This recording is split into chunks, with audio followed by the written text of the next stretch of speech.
What it do, sports betting fans? Aces High here with you. It's our fantastic college football preview episode. Pretty excited for it. Here with the one and only Hardways Mike. How you doing, Hardways? Aces, I did it again. I did it on Monday. I did it again tonight. I don't know what's going on. I'm just so excited about college football week 9. But we are back week 9. We did have to skip last week. We were too busy at the SBA offices getting something ready that we have rolled out this week. We now have NHL player props and top player props on sportsbettingintel.com. Go over there and check it out. It is along the top. Maybe you want to just show the people real quick, Aces, before we jump into week 9 college football here, because I'm really excited about that. Absolutely. I'll jump over there. I logged in. I'm looking here at our top popular NHL player props here. You get all the players you're looking for. Evander Kane, come on. As having a sports betting affiliation, probably not the man we should be looking into considering his past transgressions. Look at somebody else. Maybe Brandon Saad, the old I was going to Blackhawks say player. Brandon Saad for sure. Yeah. Minus 1,100 under power play points. That seems like an awful lot. But look at that. Over 1.5 shots in goal, minus 125 on DraftKings, minus 130 over on Caesars, over point, or on BetMGM, over 0.5 points. So a point, remember, is both a goal or an assist. You can get that at plus 145 on DraftKings versus 119 on Caesars. So if you are not line shopping, you are costing yourselves money. This helps you identify those top player props. And you can also just go to the NHL player props page and search or sort there. So check it out. Sportsbettingintel.com, NHL player props and top player props. But we are back. It is NCAA time. It is week 9. We are here for our preview show. And we got a lot going on this week. We do have a number of teams on bye. And as we talked about in the newsletters this week, we don't have a whole lot of top 25 teams playing each other. But our conference of the week is the top 25. So let's just dig in to a couple of them right off the bat. Let's look at number 8 Oregon versus number 13 Utah, a Pac-12 matchup. Now, this one is exciting because Utah, even without their starting quarterback Cam Rising, has been doing exceptionally well this year. A lot of it, especially in the early part of the season, has been on their defense. You can see their points per game is not terribly high, but they're holding their opponents to 15 points per game. They just beat USC last week. The line on this, though, is Oregon. Oregon is one of the top 2 in the Pac-12, in my opinion. It's Washington and Oregon. They're minus 6.5 at minus 110 over on Bet Rivers, or you can get at BetMGM plus 6.5 on Utah minus 110, and then 47.5. It's a little lower than I would expect. Aces, this game is at 2:30 p.m. on Fox. Are you going to be watching it? Oh, absolutely. I'll be watching. This is the most, to me anyways, the most exciting game of the weekend, probably outside of, a couple other games. I mean, it's the most exciting game as far as we're watching 2 potential teams that could win their conference, which is always exciting. As far as a betting standpoint, I don't know that I'm going to lay any action on this one. I got to put a little bit on it because my man, the madman Woj, has Oregon Ducks as his pick for this week. So I've been going back and forth all week. We talked about it on Monday. And I was like, Utah. Then I talked about it, on the college football rundown. I was like, nah, Oregon. And now we're talking about it again. I'm like, man, back on Utah. So probably just stay away from it. I can't pick one in this game. Yeah, you did a lot of you did all the heavy lifting on the college football rundown this week as you were solo, but you touched on everything that I think the Madman Woj wanted you to touch on. Daily fantasy, talking about the DraftKings League, talking about Oregon, Utah, and the Iowa controversy. So props to you. Kudos. Golf clap over here on a job well done. Me, personally, I'm taking the over in this. I think Utah's offense is much improved. I think even without Cam Rising and Brett Kuithe this year, he is probably not going to be playing this year anyway as well. Over 47.5 does not seem unattainable, especially with Oregon's potent offense here. If you don't mind teasing it up a little bit to over 49.5, I just want to see what kind of plus money odds I can get on that. So plus 120 over on Bet Rivers, maybe even a little higher at 51.5, because 52 doesn't seem unreasonable. 150, so 1.5 times my money if I want to play that. Just thinking the over might come in. We'll have to take a look.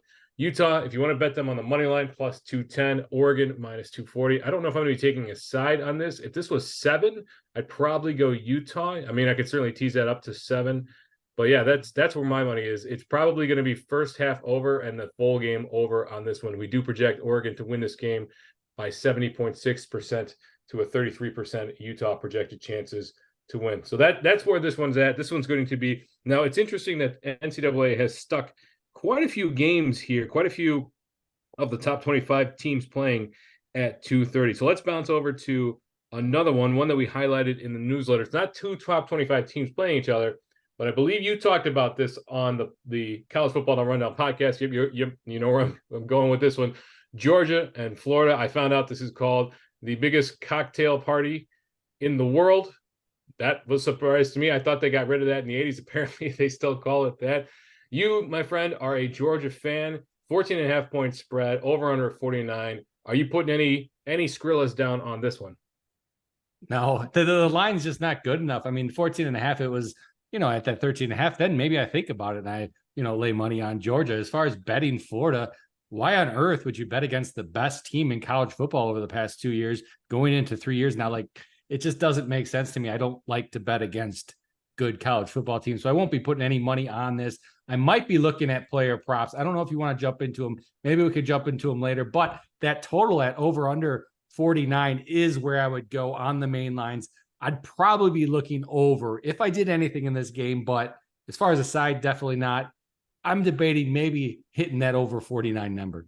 No, that's a good point. I do want to talk player props on this one. I want to talk it later, but let's go ahead and jump into it right now because I'd love to see what the books have Carson Beck at in order to see if it's a wager I'm willing to make. So Carson Beck, for those who don't remember, he's the starting quarterback for the Georgia Bulldogs, and he's been playing admirably this year. He doesn't need to put up gaudy numbers. Their defense has been carrying a lot of them, but their offense is no slouch either. So if we go ahead and we search Carson Beck there, passing yards, we're going to filter it. We can find by the quarterback. There we go. Passing. Boom, boom, boom. We got a ton of passing yards. Bet Rivers is just flooding us with these passing yards alternative lines here. So if you want to take over 299.5, you can get that at plus 150 over on Bet Rivers. Maybe you could check passing touchdowns for me real quick. And that, because I'm leaning towards over 1.5 if it's a reasonable. Well, it's not a reasonable number. I was hoping it would be. So the best line that we're seeing at over 1.5 is minus 199. That's you can get, although over 2.5 at plus 175. If you think Florida can score, the big question is their passing game is not the best. Although you are a fan of Graham Mertz, are you not? Well, as far as Florida goes, yeah, I'm a big fan of Graham Mertz. I'll pull him up over here. I talked about it on the rundown. I mean, he's lower as far as passing yards, anyways. Passing touchdowns, it's too random because Florida's not going to get a lot of touchdowns, and you don't want to bet that it's going to be a passing touchdown. So I like to look at passing yards for Mr. Mertz himself. And it was at that wasn't that. It's not the main line, 199.5. So we've been talking about on this program a couple times when we've been talking about Graham Mertz, it's been around that, 294 number. So we're at 100 yards less on him because he's going up against this Georgia defense. And it's something that I don't know that I want to take myself. Well, you did bring it up. Yeah.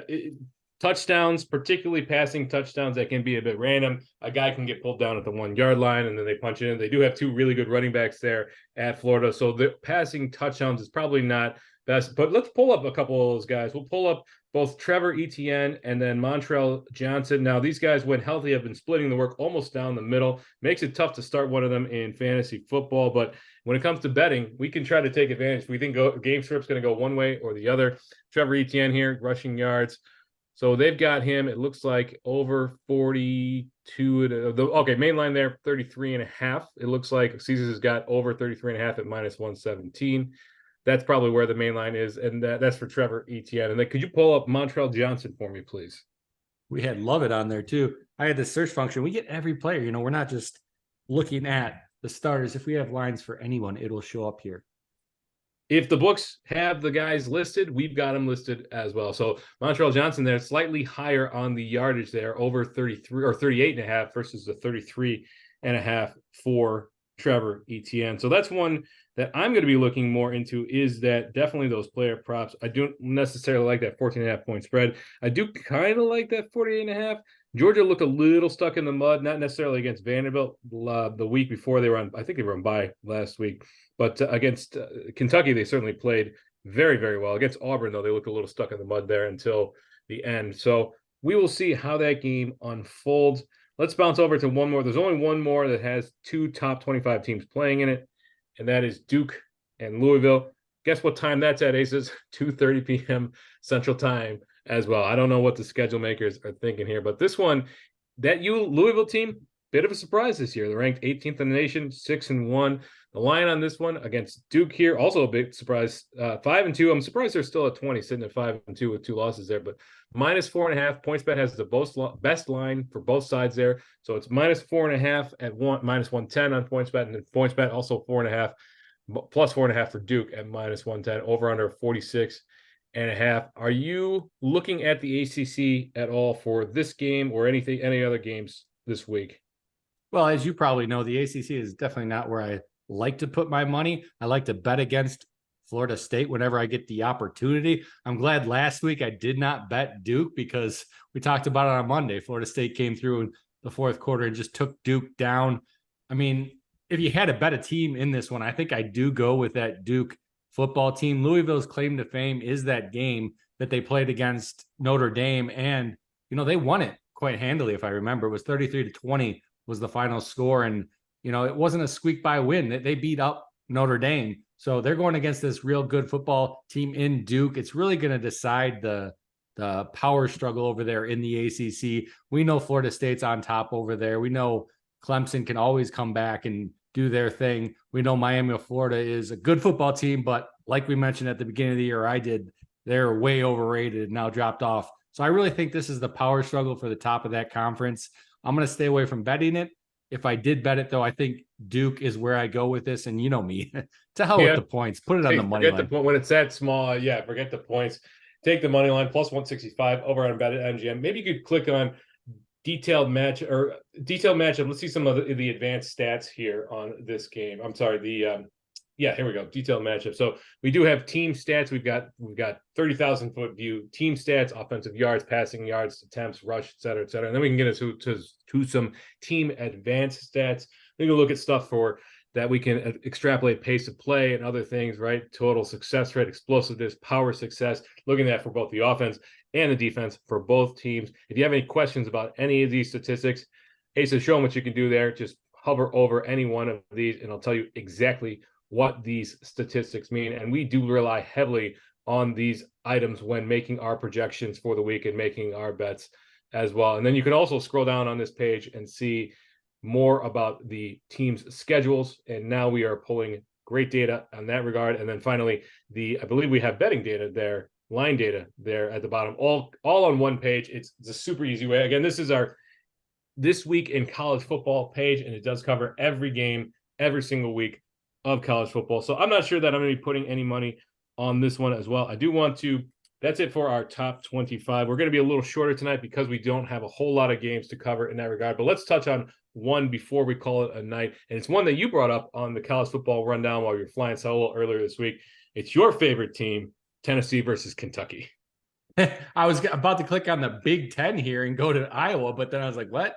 Tennessee versus Kentucky. That is not my favorite team, that's for sure. Tennessee is my least favorite team. You are referring to the fact they're my favorite team to bet against, obviously. Kentucky plus 3.5, best line on BetMGM right now. For anyone not watching our YouTube stream and listening to the podcast, audio podcast, if you want to see what we're doing, if you want to see these tools that Mr. Hardways keeps referencing and I'm going through as we're talking, head over there to YouTube, check out this episode.